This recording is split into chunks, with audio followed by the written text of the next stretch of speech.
Okay, cool. So we're talking about buyer leads today, and kind of the reason for that is that this is a time where I think our best bet is to be working with buyer leads, right? Um, it in most price points across most areas, it still is a buyer's market out there. We're at a point where interest rates are super low. There's a fair amount of inventory. Again, it's starting to creep up again, which again, oversupply makes it so prices come down a little bit. But really, these are the easiest people to work with at the beginning of your real estate career, right? Because these are people that if you sell yourself and if you sell your value, they'll want to work with you. And then you can take them around, show them properties, and help them through the home buying process. So, the first thing that you have to do, and again, we'll talk at the end about the different sources of buyer leads that we have, is that you have to be in the game, right? You have to be either creating your own leads, or if not, you have to be on Opcity, on the lead network and pick up the phone, right? You can't make money if you're not doing anything. And that's the biggest thing. My goal is to help you all make money. And you cannot do that if you're just, attending these webinars, right? This is a great way to learn about things, but you have to then put this into practice. So, the biggest thing with these are that no relationship can be built over text and email alone, right? You might get an email from someone looking for a property, but you want to get them on the phone because that's how you build a relationship with someone. And real estate is all about relationships.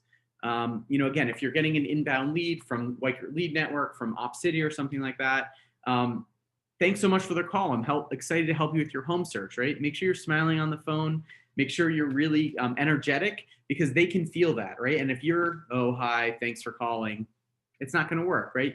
I know Toby's on the call. On some of the Weichert Lead Network calls, some of the other managers are saying, Toby, you have it actually easier because you've got such a great accent, right? And there are things like that can help you. But if you're like me, an American, and don't have a cool accent like Toby does, be happy, right? Be excited. Hey, I'm so excited. Thank you so much for calling. And that can get you a long way to them wanting to work with you. Oops, sorry, I missed the order of these slides. But again, interest rates are at a historic low. People are reconsidering their living situation right now. They're upsizing, downsizing, looking for outdoor space. We've got movement in all areas across all price points and things like that. So again, when you've got this call, right, you've got someone on the phone. They might be calling you about a certain property. They might be calling you about a certain neighborhood. You might know nothing about that property, that neighborhood. It doesn't matter, right? Doesn't matter what they're calling about. So you just say, great apartment or great building or great area. When would you like to go out and see it, right? If you're taking a lead network call or a Weichert rental network call or a Opcity call, just remember that those calls are being recorded, right? And they want to see on those calls that you are setting up the appointment, right? That's our first goal, right? And so I always say, great apartment, when do you want to see it? When do you want to go out and see it? And if they ask for the same day, you say the seller or the owner needs some notice. How about, and give them 2 times that work for you, right? And these times can be whatever work for your schedule because you want to set up something. And maybe they say, no, but I can do X time. Great, right? Because in their mind, you've now got them committed to a time. The most important thing here is it doesn't matter if it can't be shown at that time. If it's off the market, anything like that, right? It doesn't matter. What you're doing by setting an appointment and saying you're calling to confirm is that you're giving yourself time to do all the research that you need to, right? You should not be going onto the database and looking up the property and giving them all the information on this first call, right? All it is about making an appointment and getting them to commit to something. And then you go back and you get them off the phone and you say, I'm going to confirm the appointment with the seller's agent and be in touch shortly, right? That's it on the first call. When do you want to see it? Get off the phone, right? Don't go into details. Don't go into too much. And again, I promise you, this is a tried and true way of getting these buyer leads to work with you, right? So trust me on this and do this. And again, as you start being able to convert these, you can change up your script a little bit, but at the beginning, it should be very quick. Great apartment. When would you like to see it? I'd love to take you out. Oh, how about, 4 o'clock today? Oh, unfortunately, we definitely need some notice for the owner. How about tomorrow at 3 or Saturday at 6? Does one of those times work for you? Oh yeah, Saturday at 6 works. Great. Let me confirm the appointment with the seller's agent. I will be in touch shortly. I'll give you a call back. Boom. That's it. That's it for the first call. So now what you have to do is go back and get all the information, right? So then when you call that lead back, you can be an expert. And again, it's not really a fake it till you make it situation, because all you're doing is you're buying yourself some time to get this up and running, right? So what you want to do then is to call the seller's agent, right? Whoever the listing agent is. And again, I always refer to them as seller's agent, because that makes it so you're the buyer's agent, and that makes it, people often use the term listing agent, right? But seller's agent makes it sound like that's the agent for the seller, and that the buyer needs an agent as well, which in this market you really want, right? You want someone to help you negotiate, to help you save time, help you save money. Again, we'll talk about your value as a buyer's agent at the end. And so I always say the seller's agent. So you want to call and set up the showing, right? And call and confirm the details. Do they have any offers? Are there any weird terms about this sale, right? You want to use this time to amass as much as you can, so when you go back to confirm that appointment, you can be an expert on that property. For a co-op, what is the sublet policy? Is there a flip tax? What are closing costs like? Are there any quirky things about this? Find out about the building. Is there an outdoor space, a gym, a pool? Is washer dryers allowed, right? And again, a lot of this you can get from the listing itself, but make sure you're looking into that, right? If you're looking at single family homes, when was the roof redone? What's going on with the septic system? Things like that. So if the listing's not in OLR, or for those of you who are working out in Long Island or upstate, if it's not in LIBOR, what you want to do is confirm that they co-broke, right? If you're seeing something on Realtor.com, on Zillow, it's not on all the MLSs or anything like that.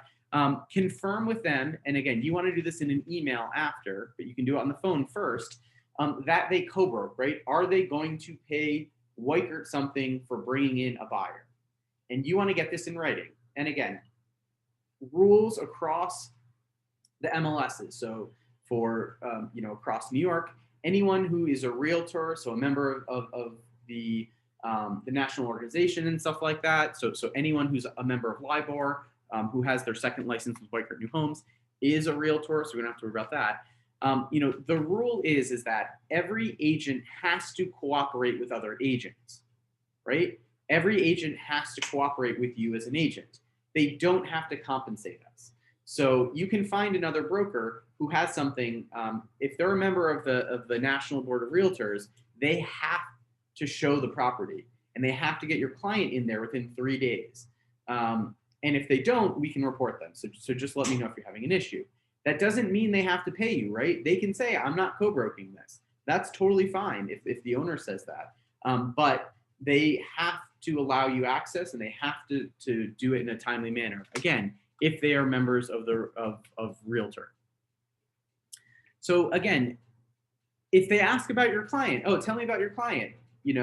If you don't know anything, just say, it's a referral. I'm going to get back to you shortly, but I know they really wanted to see this. And I've never had a broker say, no, I need more information now. Say, okay, no problem. And again, you can say, I'll confirm all the pre-approval with you later. I just wanted to confirm the appointment first so we can get him out there. That's it, right? So again, you've confirmed, okay, Thursday at 3 works, right? That was a time that you had proposed before, and the client said it was okay with. Now let's go back to them, right?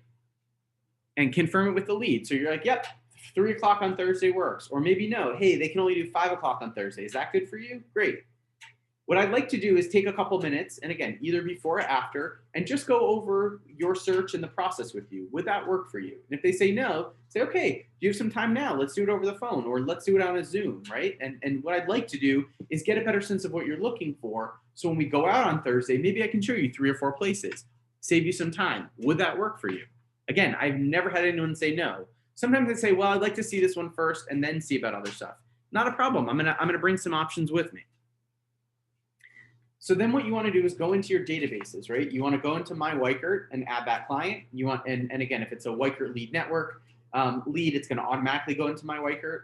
If it's from StreetEasy, from Realtor, from me, it's not going to. So you want to put them into My Weichert and put them into OLR or the MLS. Again, if you're on LIBOR, you can put it into to One Key and stuff like that.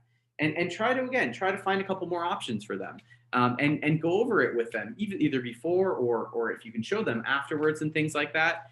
And also let them know, right, that anything they see online, they can send to you and you can get them into. And you can help set up the appointments to help save them some time. So again, when you finally meet with them, right? And again, we want this to happen, especially with these leads. This should happen within a few days, right? You can't delay, right? If you tell someone, "Oh, I'm going to be out of town, I can't show for 2 weeks," you're never going to work with them. If they say I'm out of town for 2 weeks, that's okay. But if they say, "Hey, I want to go out on Saturday," and you're like, "Oh, I'm not here for 3 weeks," or "I'm quarantining," or whatever it is, they're not going to work with you. So find someone, right? Ask me, we can find someone. It is much better to get half of a deal than to get none of a deal, right? So think about that, right? Don't hoard your clients, don't hoard these things. We have a great team of people, we can work together. If you can't go out, again, I had it happen over the last weekend, right? I had 2 agents take out my clients because I wasn't going to be here. And I'm working with other agents on these clients now because it's not worth it for me to lose an entire deal just because I'm not available. So again, if you have a full-time job and you can only show at nights and they want to go out in the morning, find someone who can show in the mornings, work together with them, either as a referral or as a shower or however you guys want to work it out. And again, if you're in a situation like that, let me know. I can help you work through it. So when you're there, again, you want to be friendly, right? This is really your chance to meet with them, connect with them, ask them questions, where are you moving from? When is your lease up? All these different things to start building a relationship, right? And again, on the phone is better than text and email, but in person is the best, right? And again, confirm with them in person. And again, some people differ on this. Some people like to confirm it before because some agents ask for it. If they do, you can totally do it on the phone on that second phone call. I like to do it in person, right? Because it's a really nice way to tell them about Doug, to tell them about their options for mortgages, to share the CardTap app. And again, if you don't have the CardTap app, reach out to Doug. He can give it to you. And what you can do is confirm they're pre-approved. Oh, yeah, I got a pre-approval 3 months ago. Oh, not a problem. You're going to need an updated one when we do find a place for you. I'd love to have my amazing mortgage specialist, Doug, reach out to you. He can help you with the letter or make sure that yours is a good rate. Would that be okay? And they say yes, right? And by doing that, you're having Doug take an active role rather than waiting for that person's phone call. And by saying it like this, it's always worked. And again, the thing to remember is that if they're coming through OpCity, oftentimes they are assigned a mortgage specialist. And if that is the case, we cannot recommend Doug, period. If later on down the road, they're not happy with that person and they say to you specifically, "I'm not happy with the person OpCity gave me, I'd like someone else," or I bank with X bank, I want someone there, then we can give them someone. But we cannot just offer Doug. And again, that's on OpCity. That's on some of the White Group leads, but generally it's pretty open. So what you also want to do is you want to kind of go over the buyer consultation. And again, the whole buyer consultation and going through it is recorded. When I send out this link for the YouTube channel, you'll be able to see that there as well. I'm not going to go over it now, but you can go over it either in the apartment if it's an empty apartment, again, for coffee or tea afterwards, maybe walking outside if it's not too cold. And what you need to do is explain to them what you can do for them as a buyer's agent. And again, we'll talk about that in a second, what to really stress, but all of the services you have, everything you have together that you can help with. And by law, you must have the agency disclosure form signed by the end of the time you take them for the first appointment, right? That is definitely substantive contact. You also have to get the fair housing form signed. And usually these days, we're having to send people the 2 COVID disclosure forms before we show them an apartment. And what I usually do is I just put those 2 forms together with the agency form and the fair housing form, and I send them all at the same time over DocuSign. And then you get everything out of the way for that first showing. You're good to go for any apartment that you show to them. So again, you must get it signed by your first appointment, right? And again, because you're having the COVID form signed for almost every single showing that you're doing, get them signed at the same time before you even meet with them. It's easy, it's easy, it's easy. Again, you can see how to go over those forms on that YouTube video with the buyer consultation. I'm happy to go over with anyone who needs to, but you must get the agency disclosure and the fair housing form signed by the first time you meet with them. When you're with them, what I also want to do is always make the next appointment, right? You want to say, great meeting with you today. Let's say it's on Tuesday. When would you like to go out next? I'd love to have times available in case you want to see something else.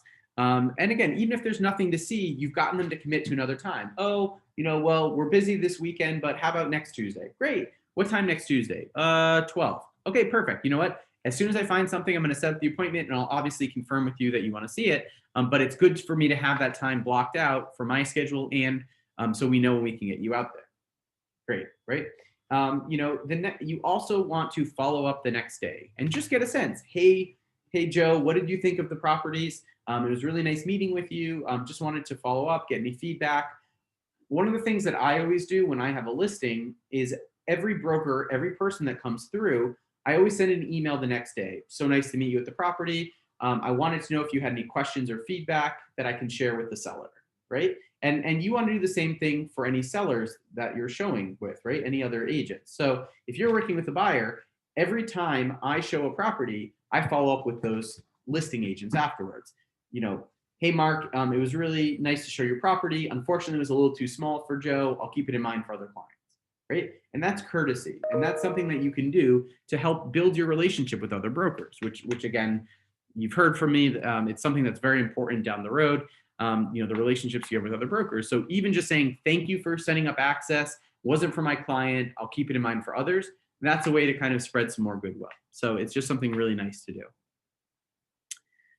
Again, I talked about the buyer consultation. If you don't do it in person if you don't do it over Zoom, Skype, phone, whatever, our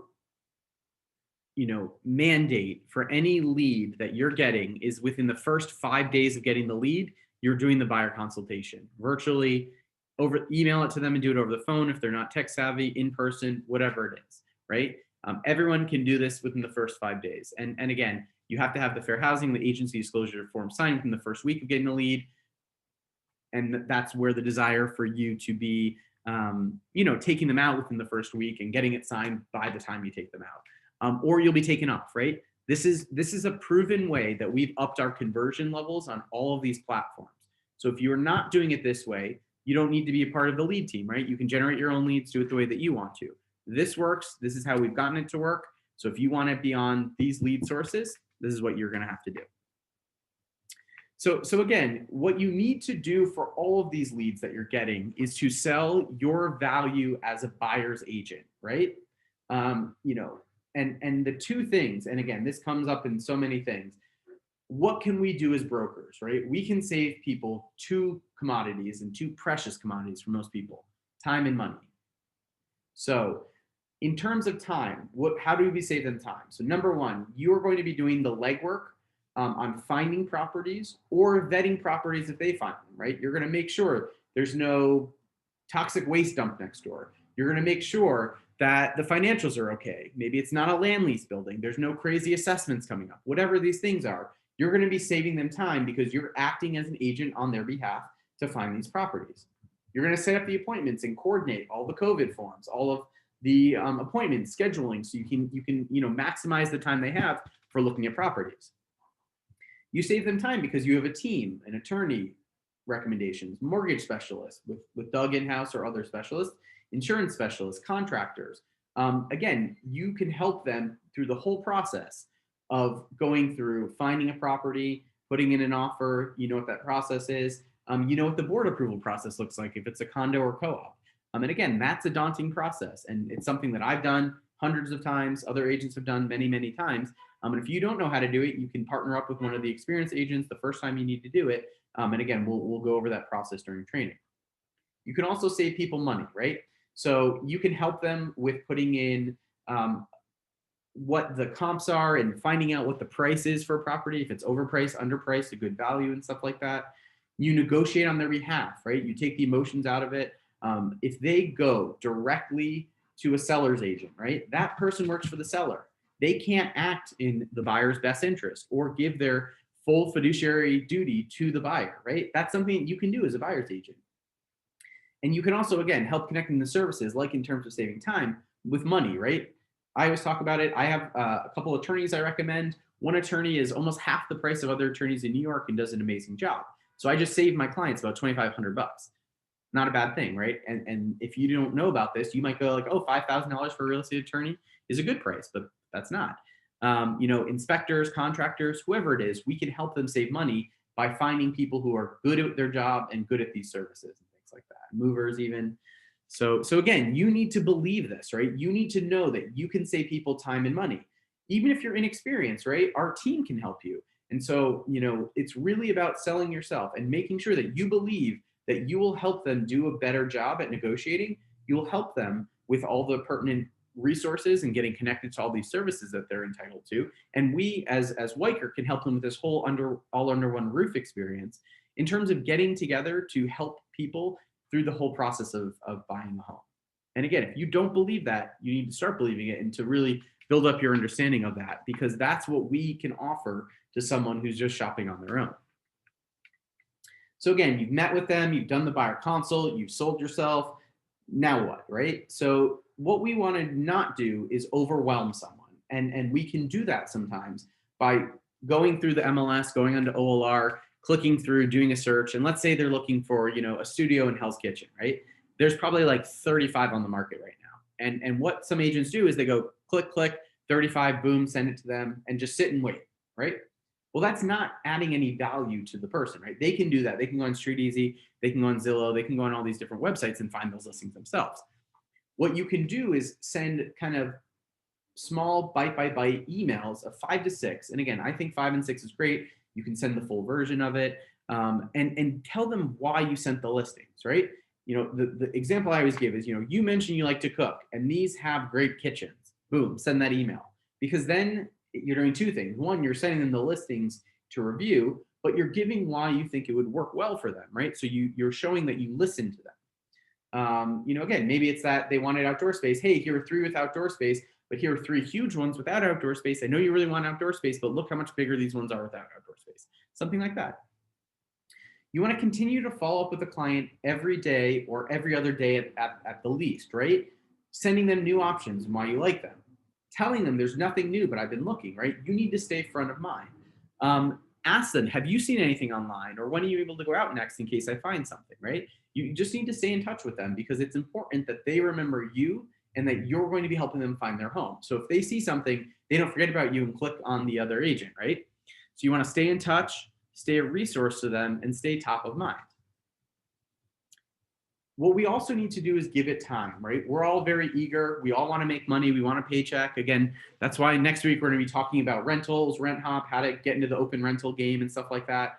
So you can make some money kind of quickly. But most buyers take 4 to 6 months to find their apartment, right? We need to be this for the long haul. I've worked with people I've taken out for a month and they bought something. And I've worked with one woman for 8 years and she almost bought something, but then got rejected by the board and I'm still working with her. So there's huge timelines here, right? And again, I would say on average, 4 to 6 months is what you're working with someone for. Sometimes people are hot to trot. You get an email, hey, I want to see this property. Boom, they like it, they buy it. Again, one of our agents, Zach, he's been in the business for a long time, never done a sale before. He took an Op City lead, took him to Staten Island. They just closed on the home. First client he took out, 1 apartment he showed to them. It can happen, but most people take longer. So again, always show your value. You can save them time and money, and you do this at no cost to them, right? That's a big thing to remember. We are paid by the seller at closing, but your fiduciary responsibility is to the buyer, right? And so again, remember that, breathe it, think it. When you're working with a buyer, you are representing them and they don't have to pay you anything for it, right? That's a great thing. They're getting representation, they're getting your experience, they're getting your time, your knowledge, your wisdom, Weichert's time, knowledge, wisdom, resources, all of that. And they don't even have to pay you anything for it. So it's great. It's a great thing. So just a reminder, and again, there are a ton of different places where you might be getting buyer referrals from. You can pay for your own leads. This is just going over some of the different sources that we have as a company, and how the splits work, right? And again, if you're on the Lead Network or the Weichert Rental Network, those are 2 sources of leads. Again, these are kind of third-party companies within Weichert. And so there is a referral fee of 37.5% due to that lead source. And then it's a 50-50 split. If you are on Realtor.com, StreetEasy Leads and stuff like that, it's a 40% referral and then you're split. With Op City Leads, it's a 35% referral and then you're split.